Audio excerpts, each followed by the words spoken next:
What happened to the Doobie Brothers? The San Jose, California-based band that would go on to become the Doobie Brothers, pioneers of classic and soft rock, was founded there. PUD was a short-lived musical project that was started by original members Tom Johnston on guitars, vocals, and lyrics, and John Hartman on drums. Following the breakup of PUD, Johnston and Hartman formed a foursome with David Sjogren on bass and Patrick Simmons on guitar, vocals, and songwriting. Later, the quartet changed their name to the Doobie Brothers and started doing live local concerts in Northern California, or some sources have said Southern California. They were especially popular with Hell's Angels members, a motorcycle club. The Doobie Brothers entered into their initial agreement with Warner in 1970. When their self-titled debut album was released a year later, it received little attention. They had personnel changes by the time they were ready to start recording their second album. Sjogren was replaced by Tyran Porter, and Michael Hossack was named the group's second drummer. Toulouse Street, the Doobie Brothers' second album, was released in 1972. This time, the band's breakout success was fueled by the album. Listen to the Music reached number 11 on the Billboard Hot 100, and Jesus Is Just Alright reached number 35. And those were two of the tracks that were achieved success and went on to become rock standards. The album peaked at number 21 on the Billboard 200 chart, giving the band their first platinum album. Eventually, the group would see a run of victories. The Captain and Me, the third album by the Doobie Brothers, was released in 1973. Long Train Running, the group's first ever top 10 pop song, peaked at number 8 as a result. A different single, China Grove, peaked at position 15. The album was certified double platinum. In time for the release of the group's subsequent album, What Were Once Vices Are Now Habits, Keith Knudsen took over as the group's second drummer in place of Hossack, who abruptly re-signed because he became weary of the continual touring. It was eventually made available in February 1974 and went on to become the band's first top 10 album on the Billboard 200. The roots rock song Black Water, which would later become one of the group's hallmark songs, became its first number 1 success. Another top 40 hit was produced by it, Another Park, Another Sunday, which reached number 32. Steely Dan guitarist Jeff Skunk Baxter made a significant contribution to What Were Once Vices Are Now Habits as well. In 1975, Baxter would become the third guitarist for the Doobie Brothers. The group's fifth album, Stampede, was made available in 1975. It resulted in the upbeat song Take Me in Your Arms / Rock Me, which made a passing reference to the disco subgenre. Due to the extreme strains brought on by the group's hectic schedule while they were still on tour, Johnston developed a serious illness. He was replaced by Steely Dan veteran Michael McDonald, another keyboardist. In 1976, the group's new album Taking It to the Streets was released. A more mellowed blue-eyed soul and soft rock offering replaced their prior guitar-based rock on the album. Two top 40 pop singles from the album, It Keeps You Running, which reached number 37, and the title track reached number 13, were produced. The band received another platinum record for their efforts. The Doobie Brothers later that year published their second compilation LP, Best of the Doobies, which went on to become the band's best-selling record. It sold 2 million copies in Canada and 10 million copies in the US alone. The Doobie Brothers released their second studio album with Michael McDonald, Livin' on the Fault Line, in 1977. The album did well despite only having a few minor hit singles.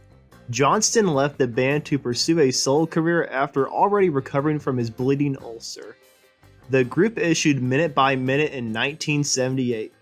Thanks to the hit single What a Fool Believes, which peaked at number 1 on the Hot 100, it became their first number 1 album and held that position for 5 weeks. The Doobie Brothers won 2 Grammy Awards in 1980 for Song of the Year and Record of the Year thanks to the track. It continues to be a signature song for the group.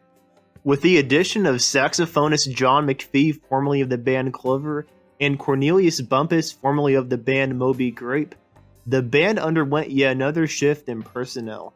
One Step Closer, a Doobie Brothers album, was released in 1980, which, thanks to its two songs, Real Love, which reached number 5, and the title tune, which reached number 24, it was also a guaranteed platinum seller.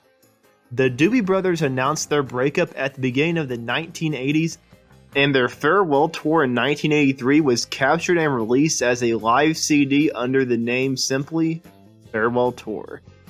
Several ex-band members continued their musical careers after the breakup. In 1989, the original band members Johnston, Simmons, Porter, Hartman, and Hossack reformed. Former roadie Bobby LaKine joined the group as their new percussionist. Cycles, the Doobie Brothers' first album in 9 years, was released after the band's reunion and the signing of a new contract with Capitol Records. It performed admirably, reaching a peak of number 17 and earning gold certification. Their final top 10 song, The Doctor, from the album, peaked at number 9. The two albums by the Doobie Brothers, Brotherhood in 1991 and Sibling Rivalry from 2000, did not do well on the charts. The Doobie Brothers had at this time developed into a band for the revivalist/oldies music scene. The band eventually settled on its current lineup, which included Johnston, Simmons, and McPhee, as well as some other additions: John Cohen, Guy Allison, Mark Russo, Tony Pia, and Ed Toth. In 2010, the Doobie Brothers released World Gone Crazy, which did well, peaking at number 39 on the Billboard 200. On one of its tunes, former group member Michael McDonald appeared as a guest. By March 2012, 5 members of the Doobie Brothers family had passed away. Percussionist and vocalist LaKine died on December 24, 1992 from colon cancer. Original bass guitarist/vocalist Sjogren died on December 14, 1999 from unspecified causes. Saxophonist, keyboardist, vocalist, and flutist Bumpus, who suffered a heart attack while flying to California for a solo tour, died on February 3, 2004. And then drummer and vocalist Keith Knudsen passed away as well. The Doobie Brothers official documentary, Let the Music Play: The Story of the Doobie Brothers, was published on November 13, 2012. Interviews and unusual footage from the early 1970s to present were included. The movie had interviews with Johnston, Simmons, McDonald, McPhee, Porter, and Baxter, in addition to manager Bruce Cohen, producer Ted Templeman, and members of the Johnston and Simmons family. In March 2014, the Doobie Brothers announced that their 14th studio album would be released, featuring the greatest hits of their 40-plus year career. The album, entitled Southbound, was released on November 4, 2014. It featured artists like Sarah Evans, Vince Gill, Hunter Hayes, Casey James, Toby Keith, and many more. The Doobie Brothers performed at Music City Roots on May 13, 2015. This was the band's second performance at the venue after an all-acoustic performance in 2011. The acoustic portion of the 2015 show featured songs that had not been heard by audiences in years. The band took the last leg of their 2017 world tour to Europe in late October and early November, opening for Steely Dan. Michael McDonald joined the band for an encore and they performed Taking It to the Streets.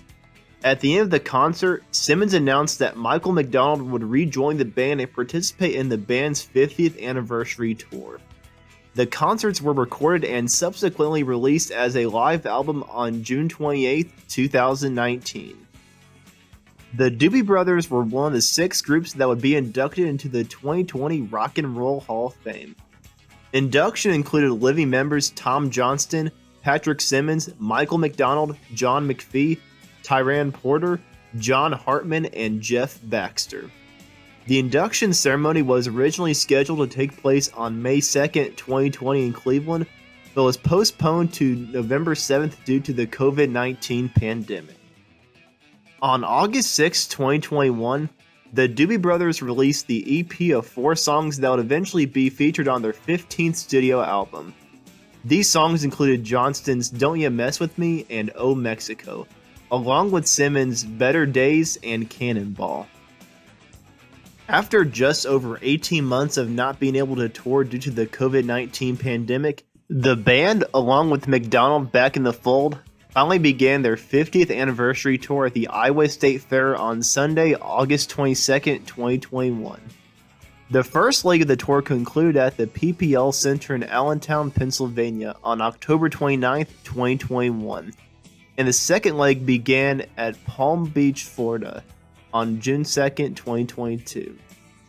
Bill Payne left the touring band at the end of the first leg, citing his desire to commit 100% to Little Feat. He was not replaced, and the tour continued with McDonald returning to his original role of primary keyboard player. The Doobie Brothers were featured musical guests on Jimmy Kimmel Live on Thursday, September 23, 2021.